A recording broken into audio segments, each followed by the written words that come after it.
ચૂંટણી પૂરી અને હવે તમામ લોકોની ઉપર એક બોજ છે તે વધી રહ્યો છે। વડાપ્રધાન નરેન્દ્ર મોદી એવું કહી રહ્યા છે કે પેટ્રોલ ડીઝલનો વપરાશ ઓછો કરો।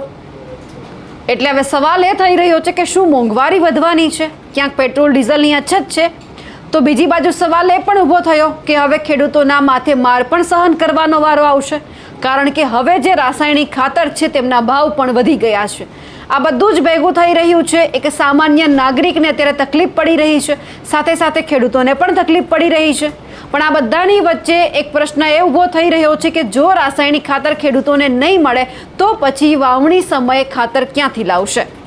નમસ્કાર, આપ જોઈ રહ્યા છો નિર્ભય ન્યૂઝ અને હું છું આપની સાથે રિદ્ધિ। ઇઝરાયલ, ઈરાન, અમેરિકા આ બધા જ વચ્ચે અત્યારે ક્યાંક યુદ્ધની પરિસ્થિતિ છે અને આ પરિસ્થિતિને જોતા અલગ અલગ સમયે આપણને એવું પણ જાણવા મળ્યું કે અલગ અલગ જગ્યા ઉપર જે ખાતર છે તેમની અછત જોવા મળી છે। હવે આ જ પરિસ્થિતિ ક્યાંક ગુજરાતની અંદર પણ આપણને દેખાઈ રહી છે। ઇઝરાયલ, અમેરિકા અને ઈરાન વચ્ચે ચાલી રહેલા યુદ્ધના પગલે ખાતરના ઉત્પાદન પર અસર પહોંચી છે। એટલું જ નહીં, મિડલ ઇસ્ટના દેશોમાંથી આવતા ખાતરના જથ્થામાં ઘટાડો થયો છે। પરિણામે ગુજરાતમાં ડીએપી ખાતરની અછતની સ્થિતિ સર્જાઈ છે। વર્ષ 2026માં ખરીફ સિઝનમાં 39 મિલિયન ટન ખાતરની જરૂરિયાત સામે માત્ર 18 મિલિયન ટન જ સ્ટોક છે। તે જોતા આગામી દિવસોમાં ખાતરને લઈને ખેડૂતોની સમસ્યા વધુ વિકટ બને તેમ લાગી રહ્યું છે। ત્યારે હજુ પણ ભારતે ખાતર માટે આયાત પર આધાર રાખવો પડી રહ્યો છે। છેલ્લા 10 મહિનામાં ડીએપીમાં 150 રૂપિયા, એનપીકેમાં 850 રૂપિયા, એમોનિયમ સલ્ફેટમાં 300 રૂપિયા અને પોટાશમાં 550 રૂપિયાનો ભાવ વધારો થયો છે। કેન્દ્ર સરકારે ખાતરની સબસિડી મેટ્રિક ટન દીઠ ફિક્સ કરી દેતા ખેડૂતોને આર્થિક માર ભોગવવો પડે છે। છેલ્લા 2 વર્ષમાં ખરીફ અને રવિ એમ બંને સિઝનમાં ડીએપી અને યુરિયા ખેડૂતોને મળતું નથી। પરિણામે ખેતીને નુકસાન થઈ રહ્યું છે। હવે ફરી એકવાર રાસાયણિક ખાતરના ભાવમાં નોંધપાત્ર વધારો થયો છે, જે ખેડૂતો માટે મોટી ચિંતાનો વિષય છે। ખાતરની થેલી દીઠ 450 થી 850 સુધીનો ભાવ વધારો થયો છે। ડીએપી ખાતરના ભાવમાં 300 થી 750 રૂપિયા સુધીનો વધારો થયો છે। એટલે કે અગાઉ જે થેલી 1400માં મળતી હતી એ હવે 2100 રૂપિયાની આસપાસ પહોંચી ગઈ છે। એનપીકે ખાતરમાં 850 રૂપિયા, એમોનિયમ સલ્ફેટમાં 300 અને પોટાશમાં 550 રૂપિયા સુધીનો ભાવ વધારો થયો છે। એએસપીમાં 700નો વધારો થયો છે, જેનો નવો ભાવ 2250 સુધી પહોંચી ગયો છે। આનું કારણ છે આંતરરાષ્ટ્રીય બજારમાં કાચા માલના ભાવમાં વધારો, ભારતની આયાત પર નિર્ભરતા અને સરકારી સબસિડીમાં ફેરફારને કારણે આ વધારો થયો છે।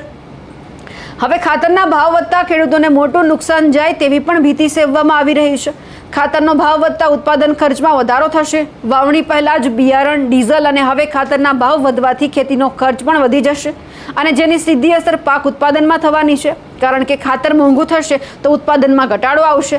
ખાતરની અછત અથવા મોંઘા ભાવને કારણે જો ખેડૂતો ખાતરનો ઓછો ઉપયોગ કરે તો પાક ઉત્પાદનમાં 10% થી 15% સુધીનો ઘટાડો છે તે આવી શકે છે।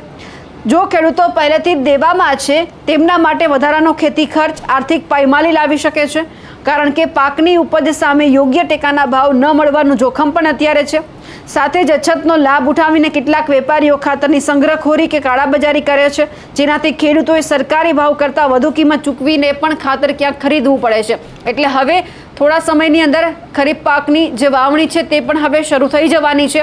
એટલે કે એક તરફ ઉનાળાની સિઝન ચાલી રહી છે, ક્યાંક પાણી નથી, તો બીજી તરફ ક્યાંક ખાતર લેવા માટે પણ ખેડૂતોએ છે વધારે પૈસા ચૂકવવા પડશે। એટલે સ્વાભાવિક છે કે ખેડૂતોના માથે માર પડવાનો છે। પણ આ બધાની વચ્ચે આમ આદમી પાર્ટીના નેતા પણ સામે આવ્યા છે। પ્રવીણ રામ તેઓ શું કહી રહ્યા છે તે પણ સાંભળીએ। નમસ્કાર મિત્રો, જય જવાન જય કિસાન। તાજેતરમાં જ સ્થાનિક સ્વરાજ્યની ચૂંટણીઓ પૂર્ણ થતાં જ ગુજરાતની ભાજપ સરકારે ગુજરાતના ખેડૂતો માટે એક ખુશી ભેટ મોકલી છે। જી હા, સ્થાનિક સ્વરાજ્યની ચૂંટણીઓમાં ગુજરાતના ખેડૂતોના ખોબલે ને થોબલે ભાજપને મત મળતા ભાજપે બહુ ખુશ થઈ અને ગુજરાતના ખેડૂતો માટે ડીએપી ખાતરની અંદર એક થેલીએ ₹700 રૂપિયાનો વધારો આપી અને ગુજરાતના ખેડૂતોને ખુશી ભેટ મોકલી છે। ગુજરાતના ખેડૂતોનું ઋણ અદા કર્યું છે આ ભાજપે।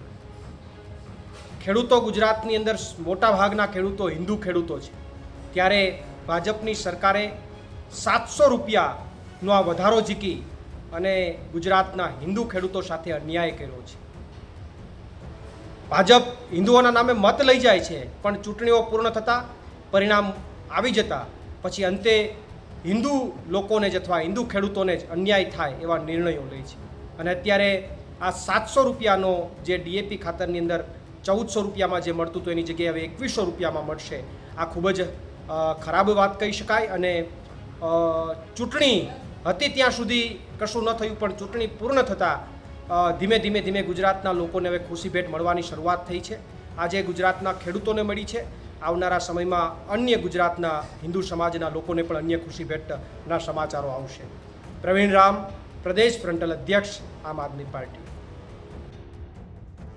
પ્રવીણ રામે અહીંયા સ્પષ્ટ વાત કીધી છે કે જ્યારે ચૂંટણી પૂરી થાય છે ત્યારે અલગ અલગ લોકો ઉપર આ માર સહન કરવાનો વારો આવતો હોય છે. હવે આ વખતે ખેડૂતો આવ્યા છે, ખાતરનો ભાવ વધી ગયો છે, પણ પ્રવીણ રામ દ્વારા એક વાત કહેવામાં આવી છે કે હિન્દુ ખેડૂતોને સૌથી વધારે નુકસાન છે. અમે આવા તમામ નેતાઓને કહેવા માંગીએ છીએ કે ખેડૂત હોય છે, કોઈ પણ સમાજ સાથે કે ધર્મ સાથે તે જોડાયેલો નથી હોતો. તમામ ખેડૂતને એક સરખી જરૂરિયાત હોય છે ખેતીના કામ માટે.